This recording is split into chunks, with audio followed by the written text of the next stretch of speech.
नमस्कार, IBC 24 देख रहे हैं आप। मैं हूं आपके साथ विजय कुमार पंड्या। मध्य प्रदेश की बात में आप सभी का स्वागत है। मध्य प्रदेश में एक बार फिर नाथूराम गोडसे और जिन्ना पर सियासी राग छिड़ गया है। ग्वालियर में हिंदू महासभा ने गोडसे मंदिर में लाइब्रेरी बनाई, तो एक दिन पहले भोपाल में प्रोटेम स्पीकर रामेश्वर शर्मा पूर्व CM दिग्विजय सिंह पर आरोप लगाते हुए उन्हें जिन्ना से ज्यादा खतरनाक बता दिया। दोनों ही मुद्दों को लेकर कांग्रेस ने सत्ता पक्ष को घेरने में देरी नहीं की। ऐसे में सवाल है कि बार बार प्रदेश की राजनीति जिन्ना गोडसे के इर्द गिर्द क्यों सिमट जाती है। चर्चा करेंगे, लेकिन उससे पहले एक रिपोर्ट दिखाएंगे आपको।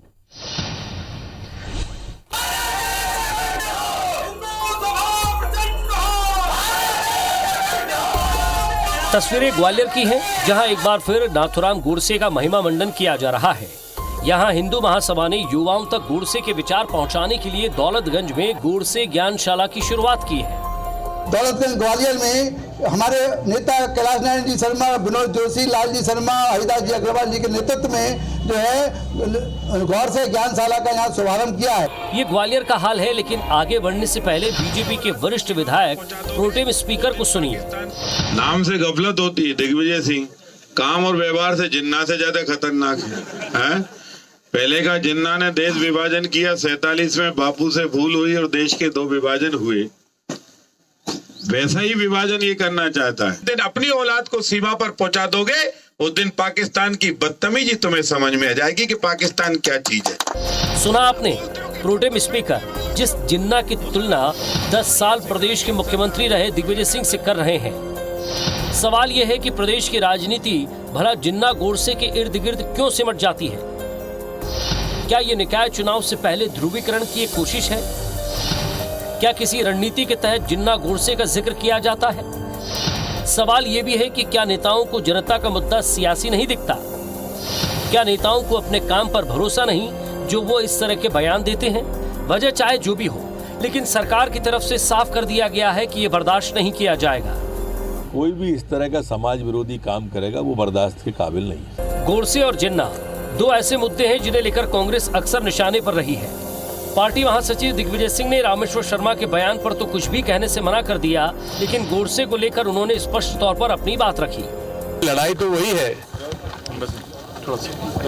महात्मा गांधी से बड़ा कोई हिंदू था क्या? कोई हुआ आज तक जिसके मुंह से गोली लगने के बाद भी हे राम निकला? नाथूराम गोडसे देशद्रोही था। इससे पहले भोपाल से सांसद साध्वी प्रज्ञा सिंह भी नाथूराम गोडसे को देशभक्त बताकर विवाद खड़ा कर चुकी है। यहां तक कि प्रधानमंत्री नरेंद्र मोदी तक ने कहा कि वे गोडसे को लेकर साध्वी के दिए बयान को लेकर उन्हें कभी माफ नहीं कर पाएंगे। जाहिर है बीजेपी ये जान चुकी है कि हिंदुस्तान में राष्ट्रपिता महात्मा गांधी का अपमान उनके लिए परेशानी की वजह बन सकता है। धार से अमित वर्मा और ग्वालियर में नासिर गौरी के साथ नवीन सिंह, IBC 24 भोपाल। तो जिन्ना गोडसे और साथ ही साथ हिंदुत्व की बात ये ऐसे समय में क्यों आती है जब प्रदेश में विकास की बात कही जाती है? ऐसे समय में क्यों होती है कि कुछ समय में आप चुनाव में जाने वाले होते हैं? सवाल यही है। और अगर ये सब जो कर रहा है उसके खिलाफ कार्रवाई क्यों नहीं होती? इससे पहले भी ग्वालियर में नाथूराम गोडसे की मूर्ति की पूजा की गई, आरती की गई, तस्वीर लगाई गई और अब एक ज्ञानशाला खोलने की बात कही जा रही है। क्या एक पीढ़ी को भटकाया जा रहा है? और दूसरी बात ये कि जिन्ना का नाम फिर लेकर फिर किसी की तुलना करना, फिर उसको कोई बात कहना और फिर राजनीतिक बातों को एक हवा देना, प्रदेश में क्या इस तरह की बात आम हो चुकी है? सवाल करेंगे, जानने की कोशिश करेंगे कि आखिर दोनों पार्टियां इस पर क्या सोचती हैं। क्योंकि बीजेपी की तरफ से जब भोपाल सांसद ने यह बात कही थी तो खुद प्रधानमंत्री नरेंद्र मोदी की नाराजगी उन्हें झेलनी पड़ी थी। अब ऐसे में सवाल है कि वो प्रधानमंत्री नरेंद्र मोदी जो गांधी जी को लेकर आगे बढ़ते हैं, क्या गांधी जी के हत्यारे की पैरवी करने वालों को वो बख्शेंगे? बात करते हैं। सतीश सिकरवार जी कांग्रेस विधायक हमारे साथ जुड़ रहे हैं, स्वागत है आपका। आशीष शर्मा जी बीजेपी विधायक वो भी हमारे साथ, और शिव अनुराग पटेरिया साहब वो भी हमारे साथ जुड़ गए हैं। सबसे पहले मैं बातचीत करूंगा आशीष जी। मैंने कई बार आपको क्षेत्र में देखा है घूमते हुए, और डिबेट में भी ऐसा नहीं है कि आप किसी और चैनल पर नहीं जाते, मैं हर जगह आपको सुनता हूं। आपकी भाषा हमेशा संयमित और साथ ही साथ मर्यादित होती है। आपकी पार्टी में कई बार इस तरह के बोल निकल जाते हैं, आप भी लोगों के पास जाते हैं। मैंने ऐसा कोई वीडियो आपका अभी तक नहीं देखा है, ना ही कोई वीडियो वायरल हुआ है, ना ही किसी व्यक्ति से सुना है। मैं आपकी तारीफ करने के लिए डिबेट नहीं कर रहा हूं, लेकिन मैंने आपका व्यवहार देखा है, आपके काम को देखा है, आपकी भाषा को देखा है। आप एक विधायक हैं, आप भी एक जनप्रतिनिधि हैं, सत्ता में आपकी पार्टी है, तो आप चाहे जो कह सकते हैं, लेकिन आप ऐसा नहीं करते। सबसे पहले तो मुझे बता दें कि आप ऐसा क्यों नहीं करते। देखिए, हर व्यक्ति का अपना अपना स्तर होता है। कोई छोटी सी घटनाओं से किसी को कोई छोटा सा मामला हो जाता है तो उसमें बहुत ज्यादा एग्रेसिव हो जाता है। हर व्यक्ति का अलग अलग कार्य और व्यवहार रहता है, लेकिन सार्वजनिक जीवन में रहने वाले व्यक्ति के लिए एक मानदंड जी, वो ये है कि उसके भाषा शालीन और सौम्य होना चाहिए। जहां तक कोई ऐसा मामला नहीं आ जाता कि जब हमारे मान स्वाभिमान से जुड़ा हुआ, कोई देश की अस्मिता से जुड़ा हुआ कोई मामला है, तो हर व्यक्ति का खून खोल उठना स्वाभाविक है। इसलिए जब कई बार ऐसी परिस्थितियां निर्मित होती हैं तो सबका अपना अपना स्तर रहता है। कोई जिस तरह से संयत भाषा प्रतिक्रिया देता है और कोई उग्र प्रतिक्रिया देता है, लेकिन इन सब के बाद भी भाषा का संयम हर राजनीतिक क्षेत्र के आदमी को बरकरार रखना चाहिए, क्योंकि हम लाखों लोगों का प्रतिनिधित्व करते हैं। इसलिए जनता की भी हमसे ये अपेक्षा होती है कि हमारी भाषा संयत रहे। ठीक है जी। शिव अनुराग पटेरिया साहब वरिष्ठ पत्रकार हैं और साथ ही साथ अपनी एक राय भी रखते हैं। राजनीतिक पार्टियों से भी, उनके नेताओं से भी वो लगातार संपर्क में रहते हैं, बातचीत करते हैं और मध्य प्रदेश की राजनीति को बहुत करीब से समझते हैं। पटेरिया साहब, सबसे पहले तो आपका स्वागत। और कई दिनों बाद आपसे मुलाकात हुई और विषय भी ऐसा कि जिस पर लगातार बयानबाजी होती रही है मध्य प्रदेश में, और मध्य प्रदेश के अंदर हमेशा कुछ वक्त में जिन्ना, गोडसे, हिंदुत्व, इस तरह की आवाज़ें आती रहती हैं। एक ये भी समझे कि आरएसएस का गढ़ है इसलिए, या ये भी समझे कि आने वाले समय में चुनाव है इसलिए, या ये भी समझे कि बीजेपी के अंदर कुछ नेता ऐसे हैं जो बजरंग दल, विश्व हिंदू परिषद, इनसे, इनके अनुषंगिक संगठनों से, आरएसएस से आगे बढ़कर बीजेपी में शामिल हुए हैं। तो एक वो छवि भी कहीं खत्म ना हो जाए, क्या कारण रहता है ये?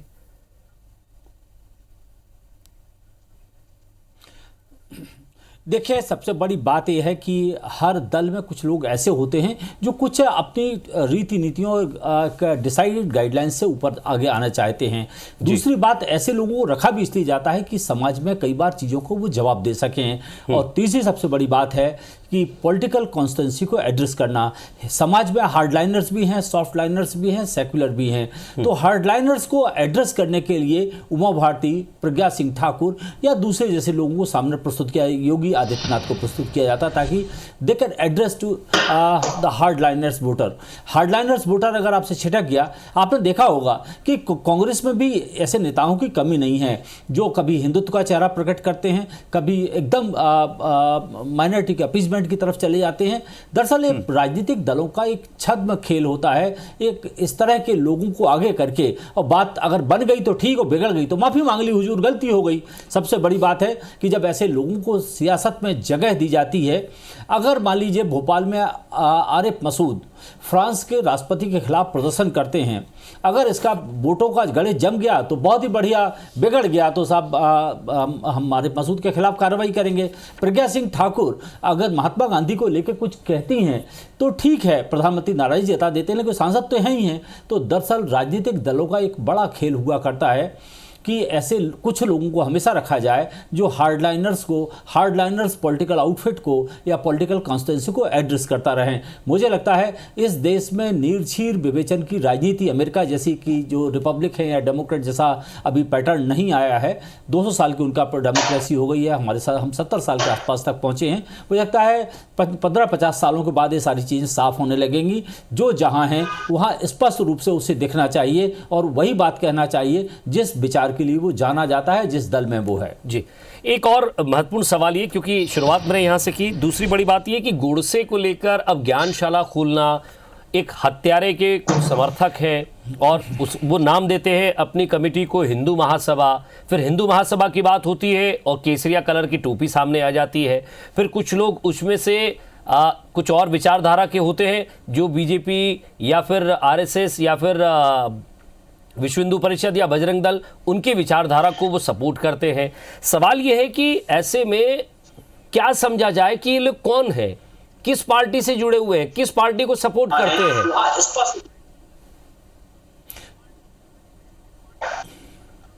देखिए, इन लोगों का कोई दल नहीं होता, इनके अपने दिल होते हैं और जो दिल के हिसाब से काम करते हैं। हिटलर मर गया, मुसोलिनी नहीं हैं, लेकिन आज भी उनके समर्थक हैं। हिटलर की जो किताब है माई कैम्प, वो दुनिया की सबसे ज़्यादा बिकने वाली किताबों में से एक है। दरअसल नाथूराम गॉडसे को मृत्युदंड की सज़ा हो गई, उन्होंने गांधी जी की हत्या कर दी, लेकिन आज भी उन्हें हुतात्मा कहते हैं कुछ लोग, और कुछ लोग उन्हें शहीद का दर्जा देते हैं। ये देखिए ना सर, मैं तस्वीर दिखाना चाहता हूं मध्य प्रदेश के अंदर, मैं माफी चाहता हूं आपको रोक रहा हूं। ये तस्वीर देखिए कि उनकी गोडसे की तस्वीर पर माल्यार्पण किया जा रहा है, आरती उतारी जा रही है और उन पर फूल बरसाए जा रहे हैं।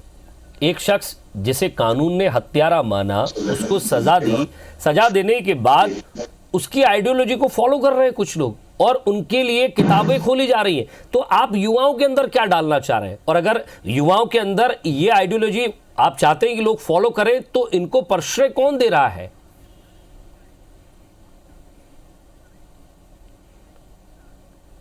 देखिए, मैं एक बहुत बड़ी बात आपसे साफ कहना चाहता हूँ। प्रजातंत्र में हर तरह की विचारधाराएं होती हैं, जैसे बगीचे में तमाम तरह के फूल हुआ करते हैं, कुछ कटीले भी होते हैं। डेमोक्रेसी में आप ये इनकार नहीं कर सकते कि आप नाम नहीं ले सकते, लेकिन ये सही है कि राष्ट्रपिता का जो हत्यारा है उसका महिमा मंडन नहीं होना चाहिए। लेकिन हुजूर, आप याद करिए, कमलनाथ की सरकार के दौरान ये सब कुछ एक तमाशा हुआ था। ग्वालियर मूर्ति स्थापना की कोशिश हुई थी, लेकिन कमलनाथ ने कौन सी कार्रवाई की थी? दरअसल हर राजनीतिक दल ये अच्छी तरह जानता है कि हार्डलाइनर का अपना एक वोट बैंक है और उसको वहीं तक छेड़ा जाए जहां तक ठीक ठाक है। और फिर मैंने आपसे कहा, पूरी दुनिया में हिटलर को मानने वाले, मुसोलिनी को मानने वाले लोग आज भी जिंदा हैं, राजशाही को मानने वाले लोग आज भी जिंदा हैं। और ये डेमोक्रेसी की खूबी और खुसूसियत है कि हम सारी चीज़ों को जानते बूझते। सबसे बड़ी बात है, डेमोक्रेसी में आप लोगों को एनलाइटन करिए, लोगों को बताइए कि गलत है। सबसे बड़ी बात है, पूरी दुनिया को मालूम है कि नाथूराम गॉडसे ने गलत किया था। अगर उनके पक्षधर हैं तो मुट्ठी भर लोग हैं। अगर हम उन्हें बहुत ज़्यादा एड्रेस करेंगे, बहुत ज़्यादा प्रचारित करेंगे, बहुत ज़्यादा उन पर डिबेट करेंगे, तो वो अपने मकसद में कामयाब हो जाएंगे। वो तो चाहते ही हैं कि आप डिबेट करें, वो चाहते हैं कि उन पर आप कार्रवाई करें। अगर एक पंक्तियां हैं कि बड़ी मार करतार की दिल से दिया उतार, अगर आप इन्हें निगलेक्ट करना प्रारंभ कर दें तो बहुत कुछ समस्या का अंत हो सकता है। जब वो अगला ग्वालियर में होता है, लेकिन जैसे वो टीवी चैनल अखबारों में या वेब के ऊपर आता है तो पूरी दुनिया तक वो चीज़ें फैल जाती हैं। सबसे बड़ी बात है, हमें आत्मसंयम का परिचय समाज के तौर पर देना चाहिए, हमें यानी सोसाइटी को। दूसरी सबसे बड़ी बात है, विपरीत विचारधारा को भी सुना जाना चाहिए। अगर ऐसा होता, मैं माफी चाह रहा हूं, सतीश सिकरवार साहब भी हमारे साथ जुड़ गए, कांग्रेस विधायक। जरा इस पर वो क्या सोचते हैं? वो बैन कर दी गई। सतीश सिकरवार जी, जिन्ना हो, गोडसे हो, कभी हिंदुत्व की बात हो जी, कभी किसी और दल की बात हो, कभी किसी और संघ की बात हो, या कभी किसी और व्यक्ति की बात हो, ऐसे व्यक्ति जो समाज में कहीं ना कहीं मानने योग्य नहीं है, उनको लाना, उनको लेकर बहस करना, उनको लेकर बयान देना, क्या लग रहा है आपको? मध्य प्रदेश के राजनीति के अंदर कुछ लोग हैं ऐसे, क्योंकि मैंने जब शिव अनुराग पटिरिया साहब से बातचीत की, उन्होंने कहा स्पष्ट तौर पर, क्योंकि उनकी एक लंबी जो है थ्योरी इस पर काम करती है, क्योंकि मध्य प्रदेश को बहुत करीब से समझते हैं, वहाँ के नेताओं को बहुत करीब से समझते हैं। उनका साफ तौर पर कहना है कि कुछ लोग होते हैं पार्टियों के अंदर जो कुछ दिनों में इस तरह के पटाखे फोड़ते हैं, फूट जाए तो ठीक, नहीं तो साहब हम तो इसके खिलाफ हैं।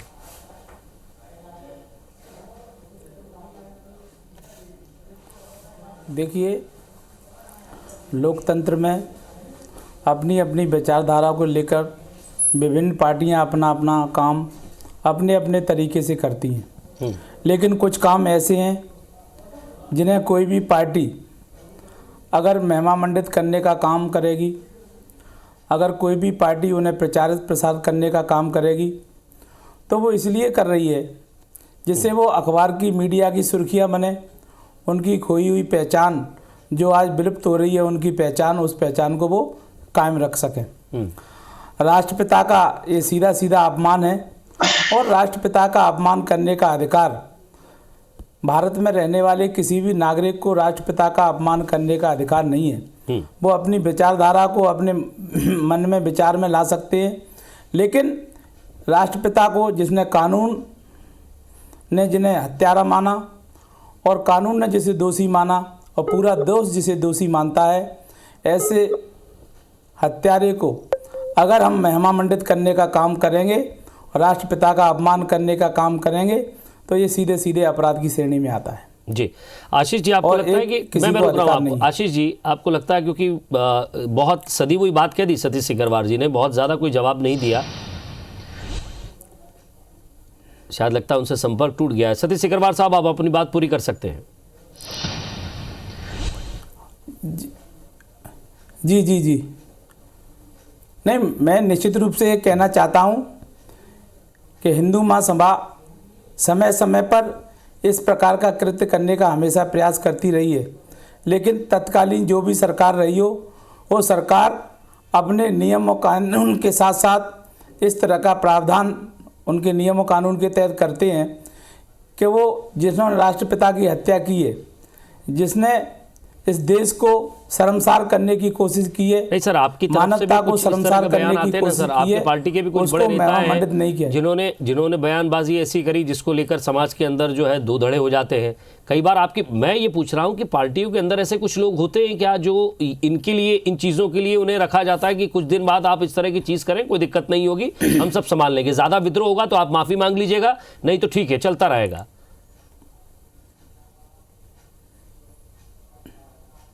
नहीं, अब किसकी क्या विचारधारा है, उसका क्या मकसद है और किस मकसद से वो क्या कर रहे हैं, ये तो वो ही जाने। लेकिन मेरा इस अवसर पर आपके माध्यम से यही कहना चाहता हूँ कि वो कुल मिला के उनका कोई मकसद नहीं है।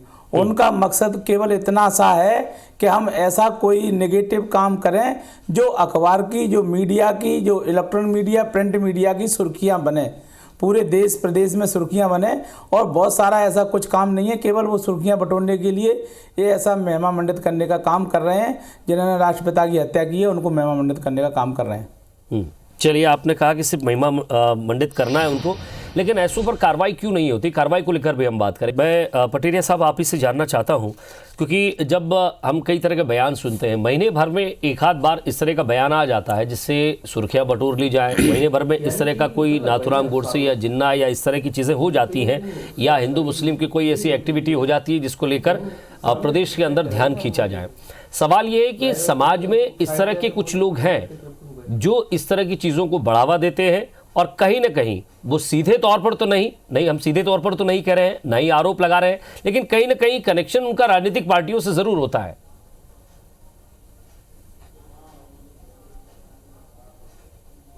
आपका कहना बिल्कुल वाजिब है, बिल्कुल सही बात आपने की। हर राजनीतिक दल में कुछ ऐसे लोग हैं जो अपनी एक डिसाइडेड गाइडलाइन से आगे जाके बात करते हैं। मैंने आरिफ मसूद की बात की, गाहे बगाए भोपाल में वो हंगामा खड़ा करते रहते हैं। सबसे बड़ी बात है, क्या कांग्रेस को नहीं मालूम है कि वो क्या कर रहे हैं? लेकिन इसके बावजूद भी फ्रांस के राष्ट्रपति के को लेकर भोपाल में हंगामा करने की कोशिश होती है, और वो तब जब कोरोना काल है। प्रज्ञा सिंह ठाकुर जो भोपाल की सांसद हैं, जब उनको सांसद बनाया गया, क्या बीजेपी को मालूम नहीं था? लेकिन उन्होंने जिस तरह से महात्मा गांधी को लेकर आपत्ति दर्ज कराई, पिछले दिनों सफाई को लेकर आपत्ति दर्ज कराई, या तमाम तरह के विवादित बयान वो देती नहीं हैं। उन्होंने कहा कि वोट लेके आपने हमारे पर कोई एहसान नहीं किया है। दरअसल राजनीतिक दल जानबूझकर ऐसे लोगों को प्रश्रय देते हैं जो गाहे बगाहे पार्टी लाइन से बाहर जाकर कोई बात कर सकें, पोलराइजेशन कर सकें। ये सबसे बड़ी बात है। मुझे लगता है राजनीतिक दल जब ये काम करना छोड़ देंगे तो ऐसे लोगों को जगह मिलना बंद हो जाएगी। जी, लेकिन शिव अनुराग जी, हमने कई बार देखा है राजनीतिक पार्टियों के कुछ वो नेता जो एक संवैधानिक पद पर होते हैं, उसके बावजूद भी वो इस तरह के बयान देते हैं। या तो वो अपनी जो एग्रेसिव छवि है उसको बरकरार रखना चाहते हैं,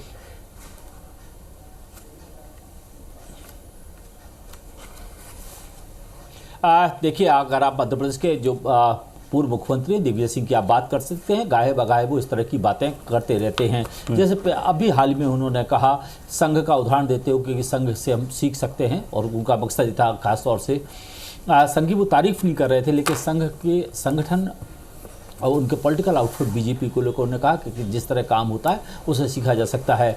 और उसके पहले भी जब वो मध्य प्रदेश के मुख्यमंत्री थे तो उन पर एक आरोप हमेशा लगता था कि वो कांग्रेस से ज़्यादा बीजेपी के नेताओं के करीब हैं। तो हर राजनीतिक दल में ऐसे लोग हुआ करते हैं और इस तरह की बातें करते हैं। और ऐसा नहीं छोटे से लेकर बड़े तक होते हैं। आप अगर पूर्व राष्ट्रपति प्रणब मुखर्जी की बात करें 2018 या 19 में वो संघ मुख्यालय पहुंच गए थे, तब कांग्रेस की तरफ से बहुत नाराजगी जताई गई थी। दरअसल कई बार व्यक्ति इसमें कैटलिस्ट की भूमिका में होता है, उसको लगता है कि उसे जोर नहीं मिला, उसके बारे में वो प्रस्तुत करे, अपनी बात कहे। और कई बार राजनीतिक दल भी ऐसे लोगों को एक देते हैं ताकि अलग किस्म की एक कॉन्स्टिट्यूंसी को, पॉलिटिकल कॉन्स्टिट्यूंसी यानी वोटर को एड्रेस किया जा सके। जी, आशीष जी भी जुड़ गए, जरा उनसे हम बातचीत कर लेते हैं। आशीष जी, आपकी पार्टी में भी कुछ नेता हैं जो इस तरह की बयानबाजी करते हैं, क्या पार्टी गाइडलाइन से हटकर उन पर कोई कार्रवाई होती है? क्योंकि पार्टी गाइडलाइन के अंदर तो कार्रवाई हो जाती है, उनसे कह दिया जाता है कि आप माफ़ी मांगने, स्पष्टीकरण दें, उनसे लेटरबाजी वगैरह सब हो जाती है।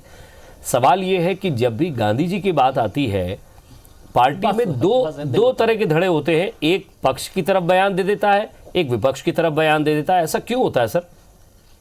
देखिए, सर्वमान्य है, माननीय हमारे प्रधानमंत्री जी राष्ट्रपिता के बारे में कितने सारे कार्यक्रम उन्होंने उनसे प्रेरणा पाकर इस देश में चालू की, चाहे स्वच्छता अभियान, चाहे गरीबों के इलाज की योजनाएं हो, उनको मकान देने का।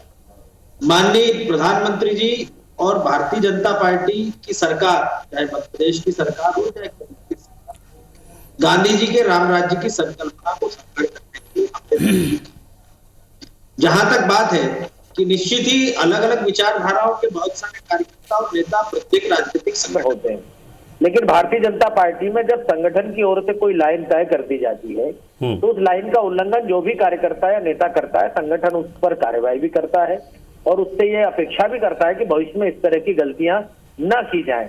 तो भारतीय जनता पार्टी की रीति नीति और विचारधारा में ये बात स्पष्ट है। माननीय राष्ट्रपिता महात्मा गांधी के बारे में किसी भी तरह की गलत बयानबाजी यदि कोई भी करता है तो हमारी पार्टी उसे किसी इस पर सतीश जी का एक रिएक्शन ले लेता हूं। सतीश जी, आपकी पार्टी हमेशा ये कहती है कि गांधी जी की मूल विचारधारा और गांधी जी के मूल को लेकर तो आप आगे बढ़ रहे हैं, लेकिन सवाल यह है कि आपकी तरफ से भी कई बार अलग अलग बयानबाजी हो जाती है। मैं गांधी जी को लेकर नहीं कह रहा हूं, लेकिन कई बार इस तरह की बयानबाजी हो जाती है जिस पर आप लोग पीछे हट जाते हैं, माफ़ी भी मांग लेते हैं। मैं वापस पटेरिया साहब के उस बयान की तरफ आऊँगा जो उन्होंने कहा है कि हर पार्टी में कुछ न कुछ लोग ऐसे होते हैं जो पार्टी की तरफ से इस तरह की बयानबाजी कर देते हैं, या फिर उन्हें इस तरह की छूट दी जाती है क्या, ये मैं पूछ रहा हूँ। कोई दिक्कत नहीं, चल जाएगा, कोई दिक्कत नहीं।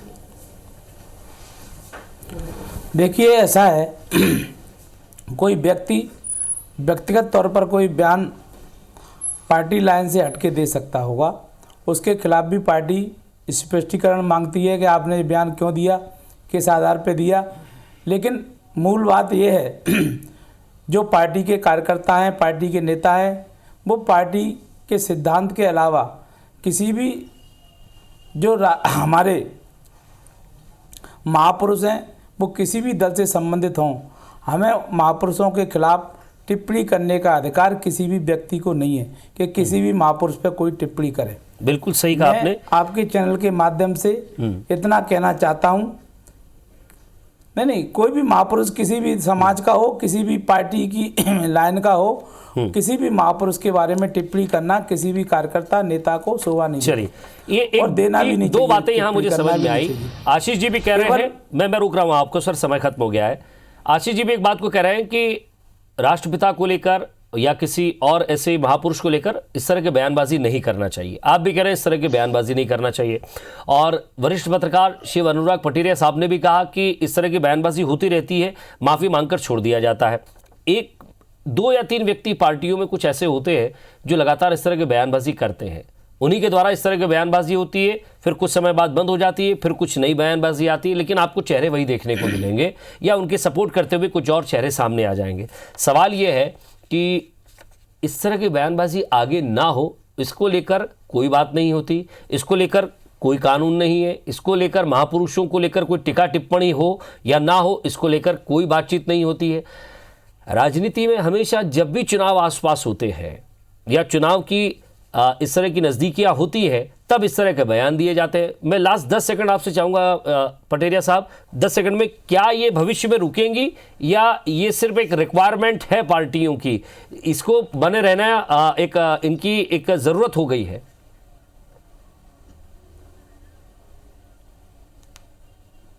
मुझे लगता है पॉलिटिकल रिक्वायरमेंट है और ये बंद होने वाला नहीं है। हर दल में इस तरह के लोग होते हैं जिनका उपयोग किया जाता है। जैसे घर में एक शैतान बच्चा है जिसको पाल के रखा जाता है ताकि पड़ोस पर पत्थर फेंक सके, इसलिए हर राजनीतिक दल में कुछ ऐसे बच्चे होते हैं जो पड़ोस में पत्थर फेंकते रहते हैं।